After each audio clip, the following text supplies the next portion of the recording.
This is a WDIO News special report.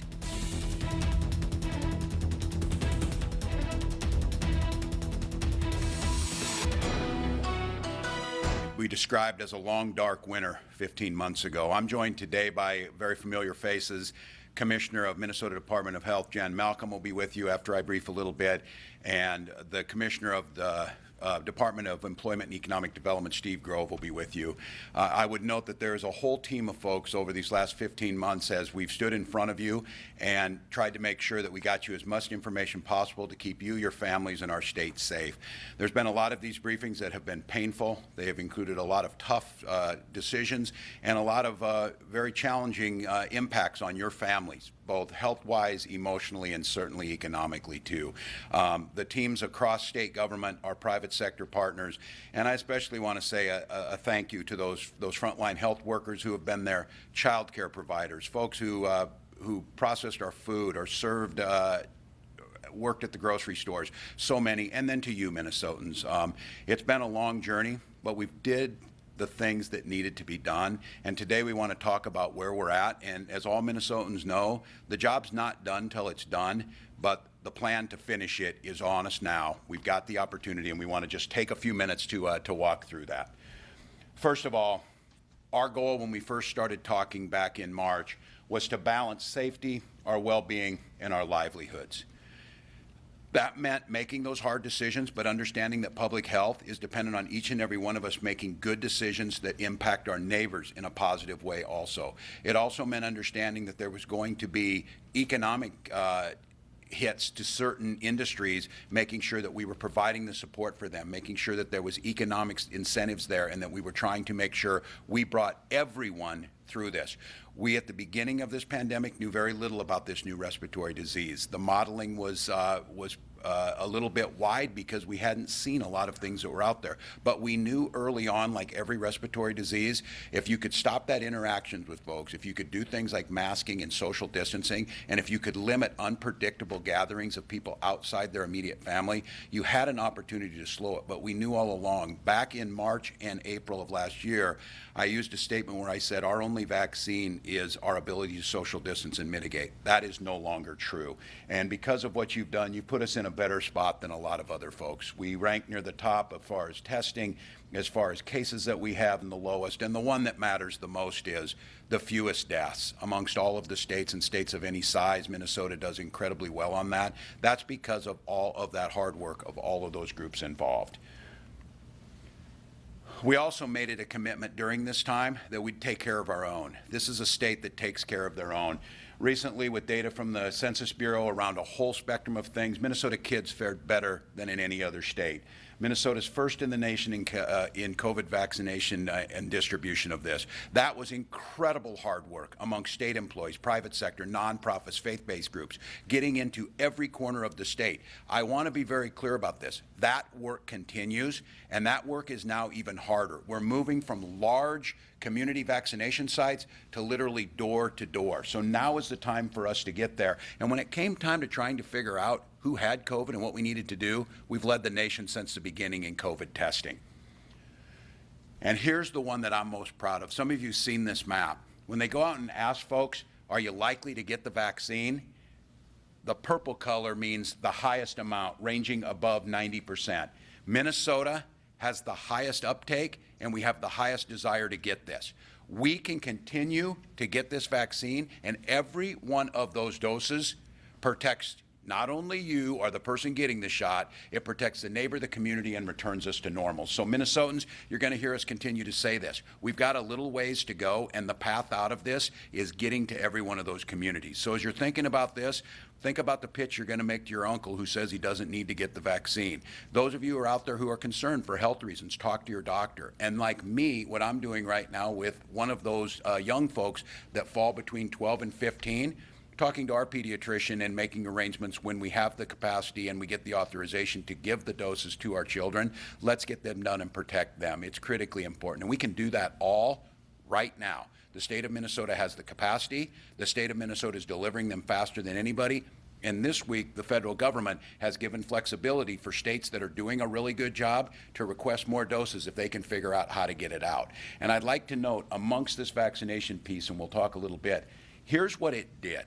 You've seen this chart a lot going clear back to last April as the first COVID cases started to show up. And like many respiratory diseases, they spike in the winter months. Well, we were making mitigation efforts. We put things in place. But even though we did those things in October and had to maybe slow things down, we still saw a massive spike. And that massive spike of cases is followed by deaths. Deaths that we can prevent if we do things right. Minnesotans did that. We dropped off dramatically. We saw that little bump you see right at the bottom there was right after Christmas. We put in mitigation efforts, and we didn't need to change them. And as you started to see in March, where the new variant, the B117 variant from the UK, started to rise again, lots of concerns across the country, lots of concerns around the world. We kept course, stayed on, asked Minnesotans to social distance, wear their mask, and to get vaccinated. And because of that, we put a cap on how far it would go. A lot of the health experts would tell us that the transmissibility of that variant and how much it was in our community would have spiked probably beyond what we saw in November and December and equated into a massive run on our hospitals that could potentially have overrun it. You're seeing that play itself out in places like India today at 2% vaccination rates. That's what happens. We didn't do that. The rate is coming down, but I want to note, and I'm sure Commissioner Malcolm will note, that is still too high of where it stands. We need to continue to depress that number. It will continue to naturally start to fall off now because the surge has gone over. But what we don't want to do is what we saw through the months of June, July, and August last year. It plateaued and didn't go any lower. We need to drive it down to nothing. Over 2.5 million Minnesotans have had the vaccine. Over 2 million of you are fully vaccinated. And these vaccines, I would just remind everyone, hundreds of millions of doses have been given. They've been given over now roughly almost a 7-month period, and they are incredibly safe and almost unimaginably effective. At this point in time, if you get this vaccine, you are not going to die from it, and the chance of even being hospitalized is incredibly small. We've come too far, Minnesota. Those of you who are out there, and there's a lot of you out there, especially younger people, who said, you know what? Let's let the vulnerable get theirs first. I don't need to be in line in front of them. Let my grandparents get it first. Get those who have underlying health conditions. Let's wait until it's our turn. It's your turn. If you're out there right now and you're 16 and above, get your vaccine. You can walk in. This is a process that you can go in. The whole process will take you 5 minutes. They'll monitor you for 15 minutes, and you'll be back doing whatever you need to do. You need to help Minnesota now. I'm asking you, give us a hand to get this last little bit. So they're available everywhere. And go on that site at the bottom, Vaccine Connector. Here's what happened on stopping the third wave of what you're seeing on this. It was a combination of things. The distancing, the masking, and the vaccinations help. What we're seeing now is case counts and hospitalizations are going down. They're still too high. We are still losing Minnesotans today, and we can save those lives if we get folks vaccinated and we continue a little while longer on the things that need to be done. And we stopped that overwhelming surge that was coming because we were far enough along when it came because of the sense of urgency so many of you showed. So thank you for that. And I don't know it's often when some of you went out, you went to the Mall of America, you went somewhere and you got a shot, you can say with certainty, and the science backs you up, those shots saved lives. You saved neighbors' lives, you made it better for folks, and it's starting to return us to where we want to be. And that's what you're probably here today. We've asked much of you. We followed the science. We tried to strike a proper balance. We have tried the best to get this right with the intention of saving lives, preserving hospital capacity, and striking the proper balance to understand how incredibly challenging this has been. So we've got a 3-step plan that's going to come. At the same time, we're going to ramp up, step up, and put our foot down on the gas on the vaccinations. The end the statewide COVID-19 restrictions by May 28th, and we'll drop the state mask mandate by July 1st, or if we can hit 70% vaccinations, because that has an incredible impact on what happens. And then, of course, what we're all going to do, we're going to have a great summer. And this is right in front of us right now. So what we believe is cases are receding.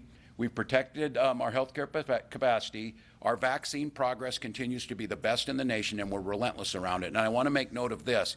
The issue of equity in vaccines, whether it's geographic equity to greater Minnesota or to the Twin Cities, but especially amongst those community hardest hit and communities of color. Minnesota's got a plan on this. We are executing that plan. We are holding ourselves accountable and putting that data out there. And our plan was to make sure by the time we got to May 28th, if we execute to the best of our ability and folks help us and our community partners help us with this, that we will have equity. And it will not matter if you're Black, Indigenous, Latinx, or white. You will have the same vaccination rates across the state and across those ethnic and socioeconomic groups. That plan is in place. That's where this leads to. And they're readily available. And I want to, and Commissioner Malcolm will do a good job of this, caution those who are nervous, myself included, that this is a change back to that. We've got a little bit more work to do. We're sitting at about 60%. While that blunted a lot of it, we still saw some pretty high capacities. And as I said, we're still losing way too many Minnesotans, 13 today, that those can be for almost all of them preventable if we continue to do the things that we need to do that's necessary. So here's the way the steps will work. Starting tomorrow at noon, we begin these steps, especially outdoors. And I want to be clear about this. The outdoor piece that we've learned over the last year, much safer activities outdoors, much less chance of transmission, much more ability to do what you want to do. That coincides perfectly with Minnesotans getting back outdoors. It's not a coincidence that many of these respiratory diseases follow that pattern of starting to ramp up in the fall, spiking in the winter, and coming back down as we get to spring, and almost non-existent during the summer. That's where we're at, so it makes perfect sense that we should do that. No capacity or distancing outside at outdoor events, no mask requirements for outdoor venues smaller than 500, meaning if you're at a large stadium like the Twins game or the Saints game or at a music festival, you'll still be wearing masks till we hit that 70% or till July 1st. Indoor events, we've increased the occupancy on some of our larger events and then increased group sizes. Also on social gatherings, no limit outside. Indoors, we've increased that to 50. And again, this is following the science, following the transmission, but I want to be clear, and Commissioner Malcolm will say this, anytime you make a move, you increase the risk. The question that's always been around is, how do we mitigate the risk to best of our ability, and what's an acceptable risk of people doing it? Minnesotans have done this as well as any state. You've taken it upon yourself to make sure you're not putting others at risk. Restaurants, there's no occupancy limits outside or distancing requirements. A good time of the year for that. You can get outside, you can set up. We have a lot of patios and opportunities that were built over the last year. Indoor table size will increase to 10, and the mandatory closing times will end tomorrow at noon, so you can stay open till state closing times. And step two, this is the one we're going for, Minnesota. We got 3 weeks. We've got 22 days. We have a vaccination pace that must stay as high as it is. Our hope is that after many of you listening to this say, let's just go get it done and end this thing. That is what we're really asking you to do. At that point, all capacity limits and distancing requirements, indoors and outdoors, will end. The only requirements that will be in place at that time is the masking indoors, and for the largest outdoor events, once again, until we hit 70% vaccination rates or July 1st.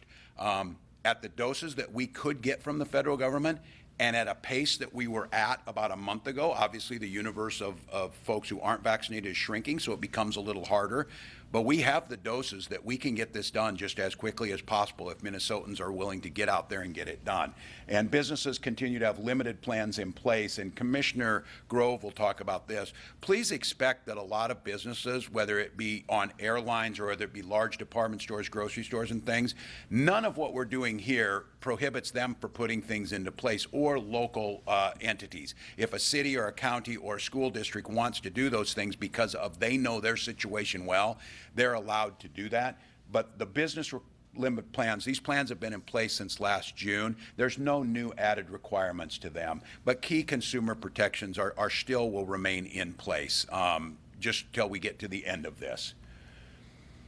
And then, of course, step three, when we hit 70% of 16 plus, that's about 3.1 million. You see it up there, 3,087,404 Minnesotans.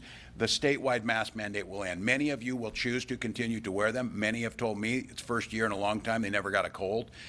There's just things that you can do, but that will be back then to make that decision for you or private businesses to make that decision. Just so you know, that's 473,000 doses.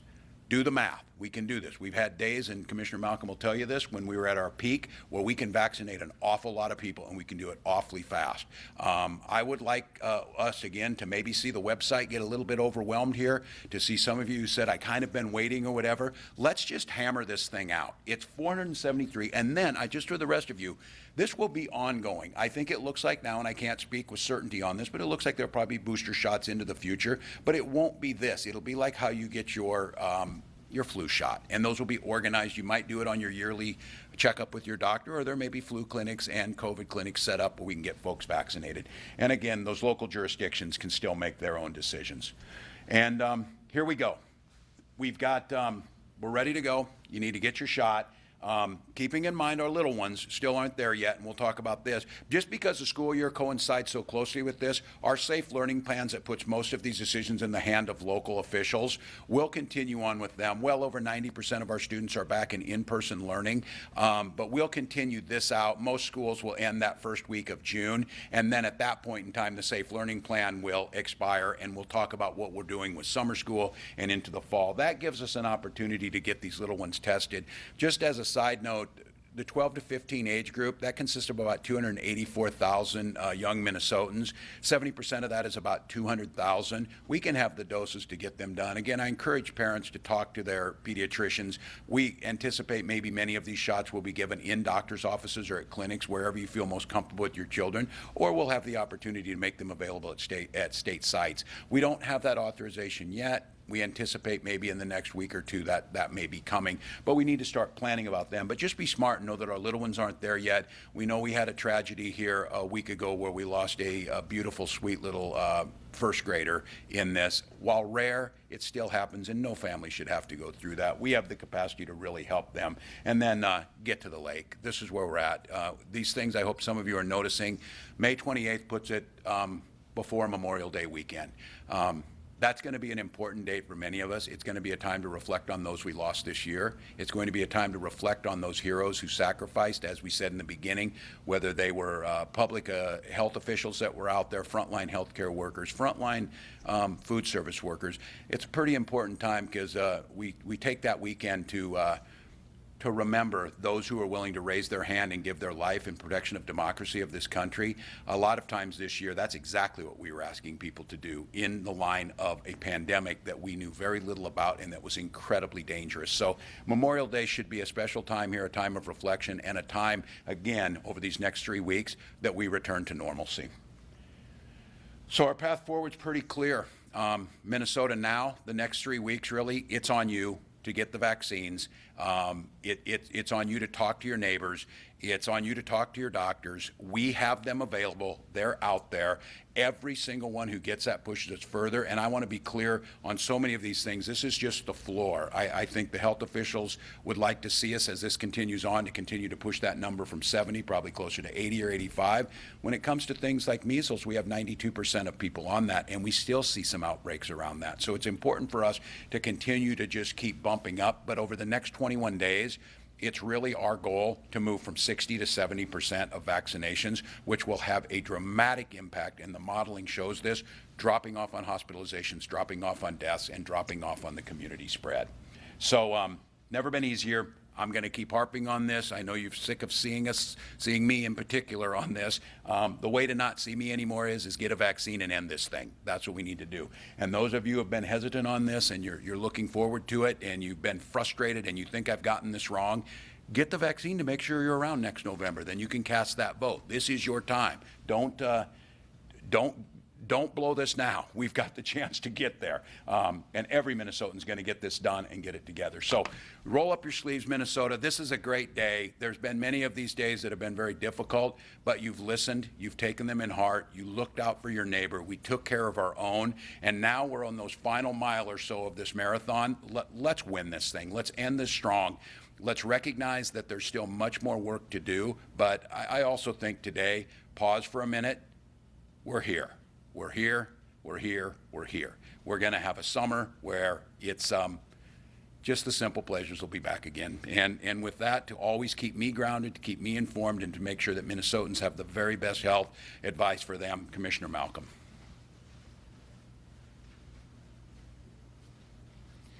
Thank you, Governor Walz. Well, it is a good day to be here.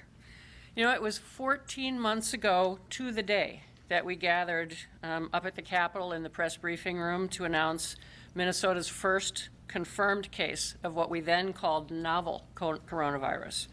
We had known for 6 weeks or so in advance of that it was going to happen, but it was March 6th when we announced that first confirmed case. And we knew then that we were going to have some challenges and some hard days ahead, but we could not have predicted all of the twists and turns that would come. And as the governor has said, we have faced some truly historic challenges this last year, and it has strained us in so many ways. It's meant disruptions and loss for all of us. And for many, it's meant lost jobs and income.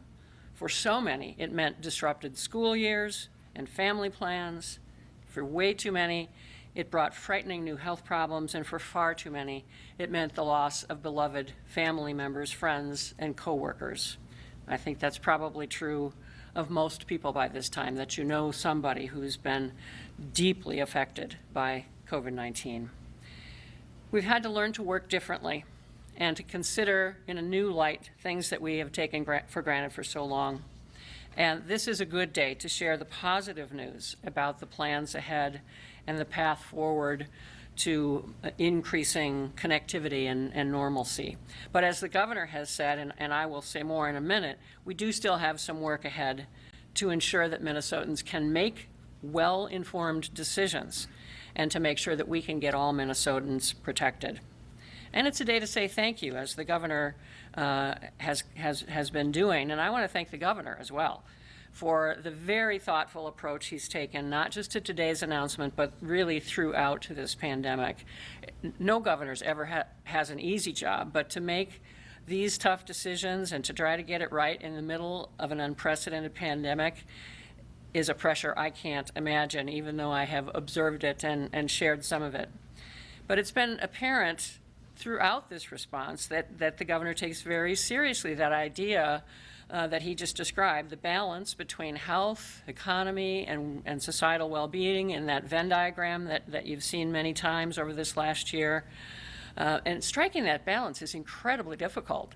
It has made for many a long day and long meetings, looking at tons of data, hearing from people with legitimate but often competing perspectives on things. And to try to get the balance right has been quite an impressive thing to watch and participate in. And the governor's always been willing to listen and continues to do that with regard to the importance of staying vigilant on the remaining health risks that we have here. The governor has thanked Minnesotans, and I just want to echo that. We're here today because of you, because of all the things that Minnesotans have done right. We've done the health mitigations as well as any state, and we're proceeding well on getting vaccinated, which is the biggest thing we can do at this point. And as the governor showed you with the data, we know that those practices of adhering to social distancing, wearing masks, staying home when people are sick, and getting tested when they needed to, all of that has made a big difference, and it has saved lives, and especially the big vaccine progress we've made in the last several months has helped us to avert what would have been a truly terrible crisis. We have made great progress on vaccines. And there are still a lot of people who are unprotected and susceptible to COVID. And for those who are not yet vaccinated, I just want to say that many of the activities that are no longer going to be prohibited by government action are still risky for people who aren't vaccinated. So we will continue to urge that folks make well-informed decisions about the risk they are putting themselves and other people at if they remain unvaccinated. And we've worked hard and are working hard to make vaccines more convenient and equitable and accessible, and to give people the information they want and need to make the choice that is theirs as to whether to get vaccinated. And we need to do much more in each of these areas, and will in the weeks ahead. And my friend and colleague, Commissioner Grove, will talk about the critical importance of recovering and rebuilding and reconnecting our businesses, our communities, and so much more. And we need to keep doing that work of reconnecting while still keeping up our guard against COVID to protect the progress we've made. And frankly, to keep on doing some of those things that have turned out to be best practices about improved hygiene practices and so forth, and personal responsibility when we are sick. So long as this virus is circulating, as it still is here at the high case rates that the governor mentioned, and around the world, it remains a threat to all of us. Every person COVID-19 infects is a chance for others to become sick and for the virus to mutate into new forms that could test us again. And the truly tragic stories, unimaginable almost, coming out of India over these last weeks are a reminder that the progress we've made here in Minnesota, the security that we are beginning to feel in our capability to manage this virus going forward is not the experience that many people are having around the world. And if the pandemic has taught us anything, it's that a threat to the health of the public anywhere in the world is a threat to people's health everywhere. We truly are connected, and we need to work together to finish this job globally. The governor alluded to the importance of the variants, and I just will continue to say that is the very real threat and the very real wild card here. So far, thank heaven, the vaccines have been protective against the major strains that have been circulating. But the more this virus continues to exist and spread, the more chance it has to throw off new mutations on the virus that will just continue to pose a risk. So vaccination around the world remains a critical job. And in closing, I just want to thank also the doctors, the nurses, all the healthcare providers, and all of the public health workers around the state. You have done incredible work, and the state, frankly, can never thank you enough. We know the pandemic is not over yet. We know there's still hard work to do, but the path forward is very much in our hands. We have the information and the tools and the resources to continue this progress. And we continue and will the vital work of prevention and precaution, even as we look forward to much brighter days ahead. And with that, I'm happy to introduce Commissioner Steve Grove. Yeah. Well, thank you, Commissioner. Governor, you said it well. Today is a good day. Today is a very good day. It's good to be with you. And it has been over a year, as the Commissioner and Governor said, that we have been working with workers and businesses across Minnesota on navigating this pandemic. We have had hundreds of meetings with thousands of businesses and workers, and they have all made countless sacrifices to keep our state safe. Time and again, we've come back to these leaders and asked for help. We've asked for help in keeping workers safe. We've asked for help in keeping gatherings to a minimum to prevent the spread of COVID-19. We've asked for help in distributing over 4 million masks across Minnesota to keep people safe. And most importantly, we've asked for help in getting Minnesotans and Minnesota workers vaccinated, which is the most important thing moving forward as well to get this pandemic behind us. And every single time we have asked for help, the business community and workers have answered. We are incredibly fortunate in Minnesota to have such a strong civic community, the kind of community where government and business can actually work together to get things done. And we don't take that for granted. The work that our economy has done together with our health department, with our state government has quite literally saved thousands of lives, and we will forever be thankful for that. This is a big culmination in the journey. It certainly isn't the end of the journey, but we have a clear path forward now towards fully reopening Minnesota and ending COVID-19 restrictions. As the governor said, May 28th is that big date when restrictions will be gone. The masking mandate will soon follow. We know in talking to lots of businesses that they're going to try different things in the coming months. Smart business owners know that some caution here is advisable and that staging things out might be useful for some businesses. That kind of consumer confidence that's so important to getting our economy moving again means different businesses will try different things in the coming months rather than just snapping back to some kind of pre-COVID reality. But the difference is today we're announcing that due to the great progress we've made on vaccinations, the time for the state to play that role in making those decisions is starting to fade. And a new era of personal responsibility for businesses, workers, and customers is going to take center stage. And the most important personal responsibility is, of course, as we've said many times today, to get vaccinated. It remains the clear path forward for our public health, but also for our economy. The more Minnesotans who are vaccinated, the stronger our collective consumer confidence is, the more people that want to get out and take jobs where they're open, the more people that are going to want to fill restaurants and concert venues and sports venues, all the things we love. Vaccines are the pathway for us to get there. Quite simply, vaccines equal confidence, and confidence equals economic growth. So as we as an agency in government focus on bringing jobs back to the state and helping job seekers find many of the great opportunities that are out there today, we know the most important driver of all of that is going to be rising revenues. So we ask all Minnesotans to get out and shop, get out to your restaurants, get out to your concert venues and your sports games, spend money at those local businesses that you want to see continue into the future. It's critical for the future of our economy that we all begin to spend our money at the places we know and love here in Minnesota. And recognize that while today is a milestone, the journey isn't over. We have an economic recovery ahead of us, and we have got to make sure that economic recovery is inclusive, that it creates jobs for all Minnesotans, and that we reskill our economy for the jobs of the future. Our economy has changed a lot in the last year, and it's not just going to go back to the way that it was, and it can't. We've got to focus on the persistent inequalities that exist in Minnesota's economy, and we've got to make sure we're looking to the future for the kinds of jobs that have longer-term growth. We know lots of folks are hiring.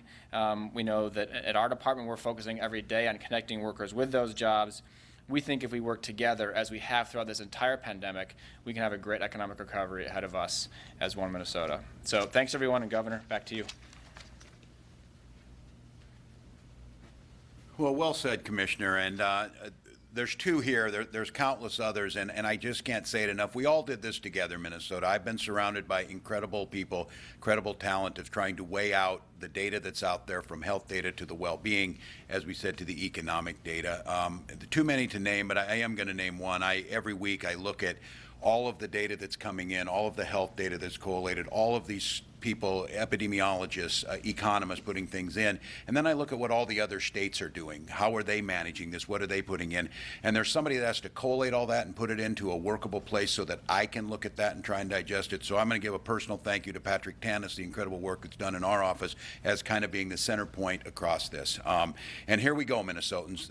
The bats are cracking, as we talked about, as we speak. I hope they are over at Target Field on the Twins side. The chance to a full stadium of Skoll are coming soon. Opportunities for our children to be in the backyard with their friends, and you to be sitting around with the in-laws and everyone else around that fire, thinking about what this last year meant and how we came together. We've got this thing, Minnesota. You've heard it so many times. Continue to do the right things. Get that vaccine. Let's push that number up, and then let's get to May 28th where we can all celebrate together. So thank you, Minnesota, and you'll hear more from us. You'll hear the updates. Go to our websites. Go to get the vaccine. Roll up that sleeve and get it done. And again, what I need you to do is talk to your neighbors, talk to your relatives, talk to those folks who maybe haven't got it done yet, and just say, let's just do it. Now's the time. We can get out. So thank you all.